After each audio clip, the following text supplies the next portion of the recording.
Bienvenue à quelques minutes avec Dieu aujourd'hui et je suis ravi de vous retrouver encore autour de la parole aujourd'hui. Aujourd'hui, j'aimerais vous parler de la sagesse. Soyez conscients de la sagesse de Dieu en vous. La sagesse de Dieu, c'est Christ. La Bible nous dit dans le livre de 1 Corinthiens, le chapitre 1 et le verset 30, il dit, je vais vous lire, n'est-ce pas, ceci. La Bible dit, mais par lui que vous êtes en Jésus-Christ, qui de Dieu est fait sagesse envers nous, droiture, sanctification et rédemption. Ça veut dire que Christ a été fait pour nous sagesse. Christ a été fait pour vous sagesse. Vous savez, la sagesse que vous êtes censé vivre avec, c'est la sagesse de Dieu. La sagesse de Dieu. Et cette sagesse vous a été communiquée à travers Christ. Vous avez le Seigneur Jésus en vous, ça veut dire que vous n'avez pas juste une partie de sagesse, vous avez toute la sagesse dont vous avez besoin.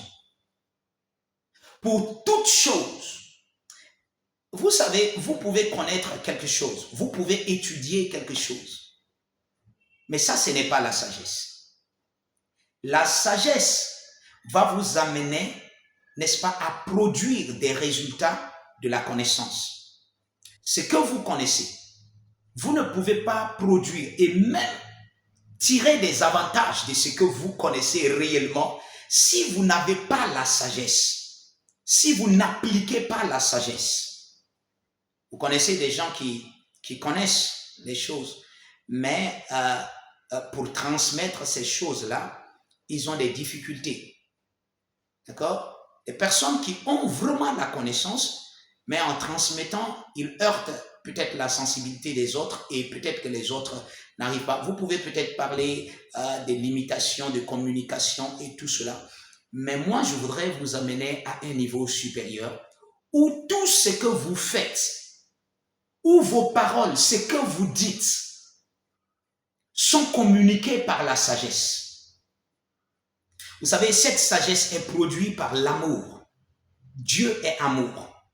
Et cette sagesse émane de son amour. C'est la sagesse supérieure. La Bible l'appelle la sagesse du juste.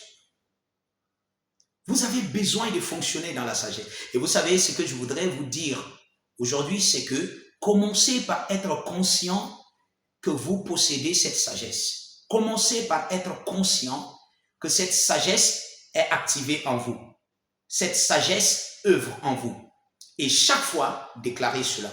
Dites, je suis sage, je suis excellent, je suis conduit par la sagesse de Dieu, par l'Esprit de Dieu en toutes choses. Je suis conduit dans la perfection du plan de Dieu, dans la sagesse divine.